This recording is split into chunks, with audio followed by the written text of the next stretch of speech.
Good day. I am Miss Maria Marisol Ivillar, your science teacher. So today, we will be having a new lesson.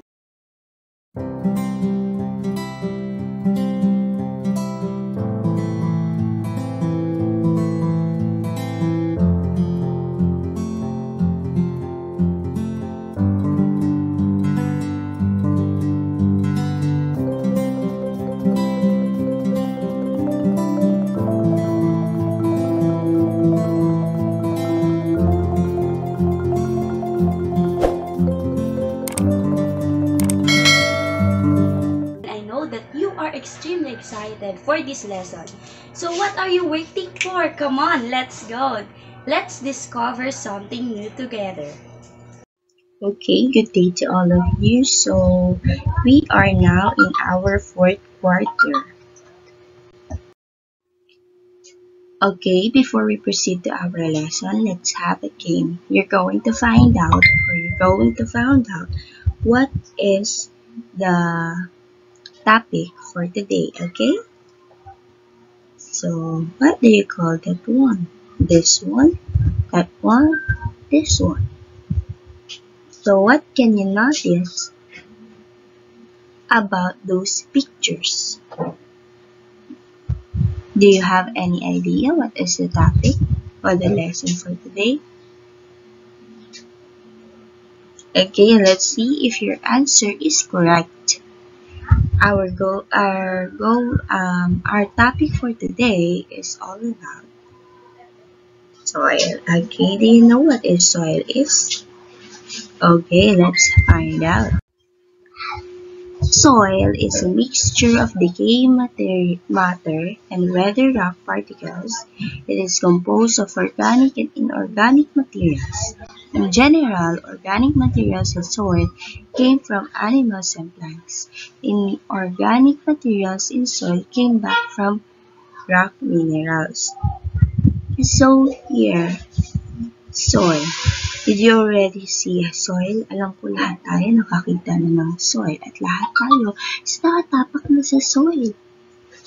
Okay, kapag sinabi natin soil, nagko-compose siya ng mga maliliit na bato.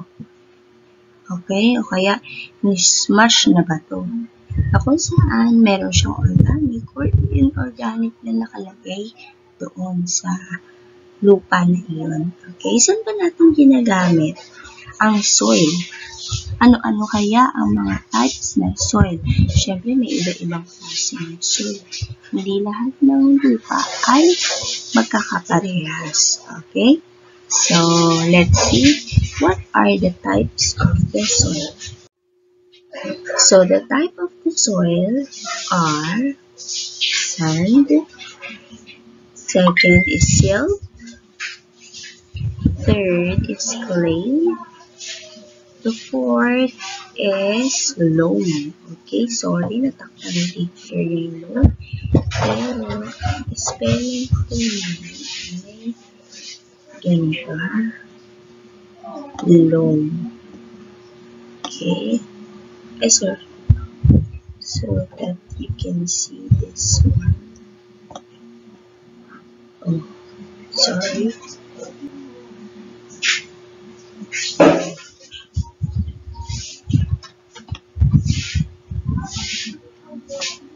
Loam. Okay. So that is a spell of loam. So you will see it later on the next slides. Okay. So the first one, sand. Let's see what is sand. Sand is mostly found on beaches and seashore. It has a coarse texture. This implies that it has low water retention ability. Coconut trees and cactus commonly grow on sandy soil. So, this sand, usually makikita siya sa mga pinagliliguan natin dagat.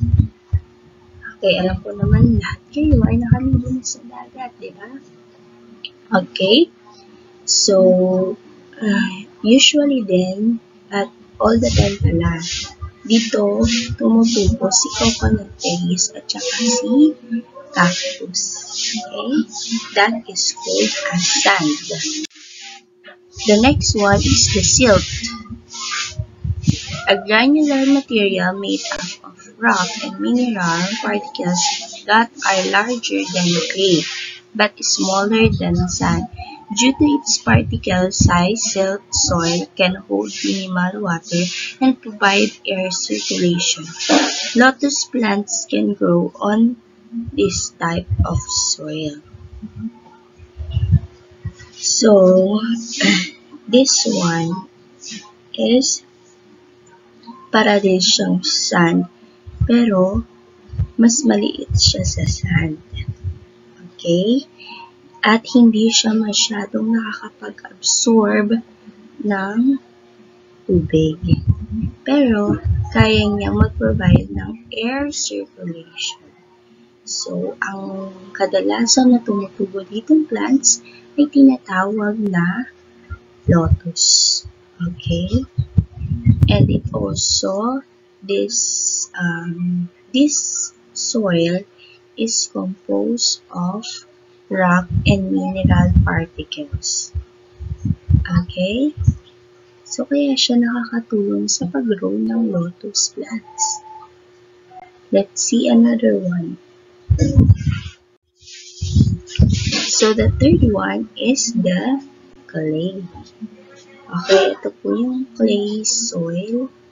Hindi po ito yung clay na pinaglalaroan yung mga bata. Okay? Iba po ito. So, clay is composed of very small particles of weathered rock. It has poor water drainage. This means that water is absorbed slowly and is retained for a long time. So, yung clay po, siya po ay tinatawag na, madali siyang makahigo o makapag-absorb ng tubig. At kapag nakapag-absorb siya ng tubig, matagal din po itong matutuyo. Okay, that is clay. So, some plants that thrive well in this kind of soil include potato, cabbage, grass, and rice. So, dito po tumutubo. Ito po yung ginagamit na soil para tumubo ng mabilis ang potato, cabbage, grass, and rice. Okay? So, they understand. Okay, alright. So, the last one is the loam. Ayan po, sinabi ko po sa inyo kanina, loam. So, loam, a soil mixture that has good amount of sand, silt, and clay. So, ibig sabihin, ang loam ay pinagsama-samang soil. Nandito si sand, nandito si silt, and nandito si clay. So, it is the best soil for growing plants. Loam soil also contains humus. Humus is made of decayed plant and animal matter that helps make the soil fertile. So, ibig sabihin, ang loam ay composed of humus. Ma'am, ano po ba yung humus? So, ang humus, doon makikita, isa siyang vitamins parang vitamins sa lupa. Pero, ang humus ay binubuo ng mga nabulok na halaman at mga nabulok na hayop na kung saan ito ay magiging fertilizer para mabilis na tumubo ang plants. Okay? So, bamboo ornamental plants such as roses, vegetables, and fruits grow on this type of soil. Okay, so again, what are the four types of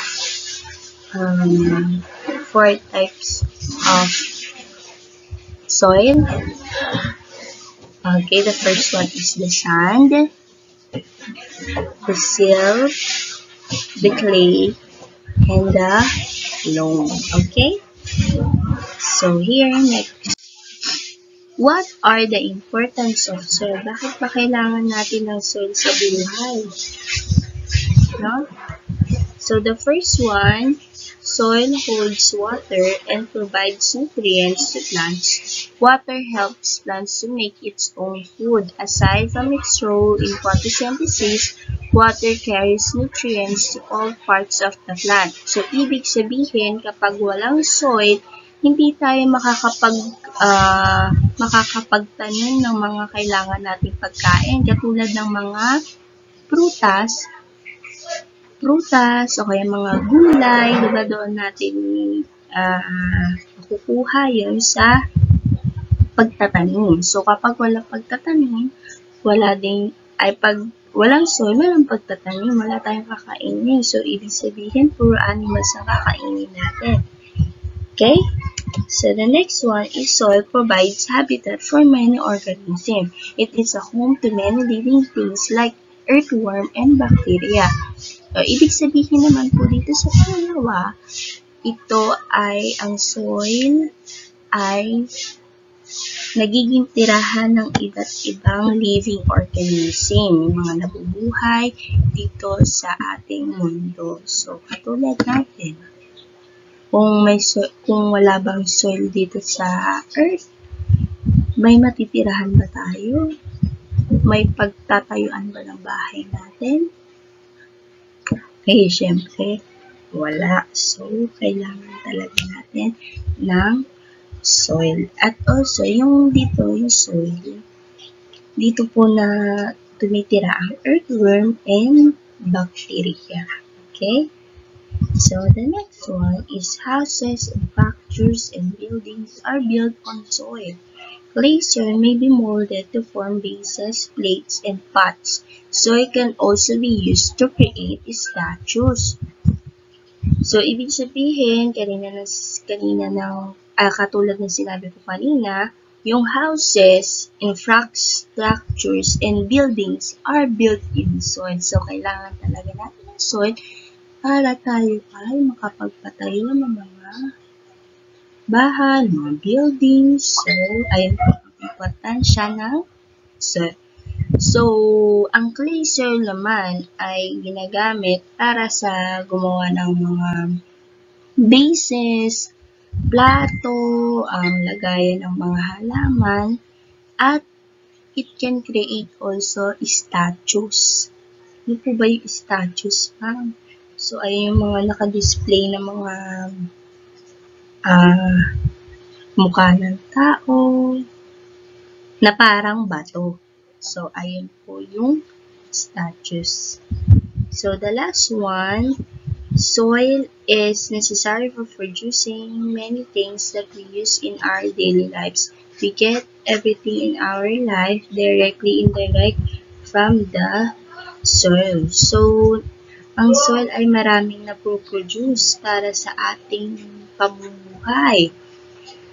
Pwede siyang makapagtanim, ganun. Basta madaming nagagawa ang soil po natin sa ating araw-araw na buhay. Okay? So, that's all. I know you already know the different types on importance of soil. So, here in the Let's Analyze, you're just going to fill in the lines to complete the statement about the importance of soils to plants. Choose your answer inside the word box below. So, ito po yung box. Nutrients, blood, food, photosynthesis, water. So, makikita nyo din po ito sa inyong modules. So, the first one is solid holds blank and provides blank to plants. Water helps plants to make its own blank aside from its role in blank. Water carries nutrients to all parts of the blank. So, ang isasagot nyo po ay nutrients, plant, food, photosynthesis, and water. Okay? So, next one. For the next, let's analyze. You're going to write your answer in your answer sheet. So, katulad ng, pwede din nyo pong isulat ito sa papel lang, ay sa module nyo. Since wala pa tayong module, So, you should answer in the paper. Tapos, ipapasa nyo na lang po sa akin via messenger. Okay, your sister needs to plant roses in a flower pot for her output in Science 4. What type of soil would you recommend to your sister and why? So, kanina nabasa natin ano po yung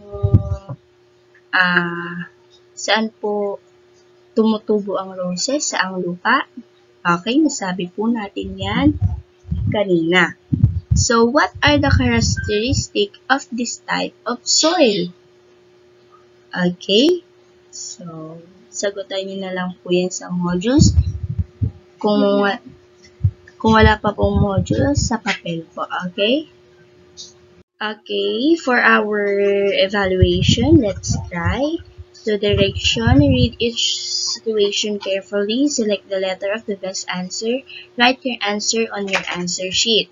So, number 1, which of the following is a mixture of decay, matter, and weather rock particles? A. Land, B. Mineral, C. Soil, D. Water. 2. Which type of solid do you usually expect if the community is along the seashore? Along the beaches. So, what kind of soil is that? A. Clay soil, B. Loam soil, C. Sandy oils, D. Silt soil. Number 3, coconut trees are example of plants that grow in what? A. Clay soil, B. Loam soil, C. Sandy oil, D. Silt soil. Number 4, which type of soil is characterized as having the finest particles and become sticky when wet? So, what is that? A. Clay soil, B. Loam soil, C. Sandy oil, D. Silt soil. Number 5, this type of soil contains humus, and that is why it is the best soil for growing plants. What type of soil is this? A. Clay soil, B. Loam soil, C. Sandy oil, D. Silt soil. So, yan po. Sagutan niyo po. Kung masyado po ang mabilis, pwede niyo pong i-pause ang video. Okay, for the letter B, match the type of soil in column A with its characteristic in column B. Okay, so the first one is sand, 2 silt, 3 clay of coarse grains, and 4 loam. You're just going to pick one here. Okay? Kung ano pong characteristic na nasa column A. For the last one, let's create. There are 4 types of soil, namely sand, silt, clay, and loam. Each type of soil has its own characteristic. Choose 2 among the 4 types of soil and using this diagram, compare and contrast them. So, for example, napili ko po is si loam and sand. Ilalagay ko po dito si loam. Okay, for example, loam. Sorry.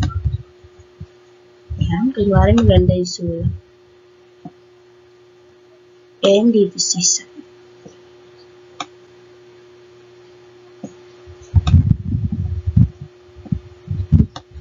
Okay, magsusulat po ako dyan ng kung anong mga characteristic ni loam, the characteristic ni sand, as many as you can, or lahat ng sinabi po sa ating lesson. So, dito sa gitna, kung anong pinagkaparehas po nilang dalawa. Okay? You're just going to pick 2 on the 4 types of soil. Okay? So, that's all. Thank you for today, and I just want you to ask, what have you learned today? You're just going to comment your answer on the comment section, okay? And I'm going to notice you. So that's all for today. Thank you for staying with me and learning with me. So thank you. Bye. Okay, that's all for today. I hope you learned a lot. I hope to see you tomorrow for our new video lesson. So that's all again. I am Miss Maria Marisol Ibillar. your science teacher. Keep safe and God bless. Bye!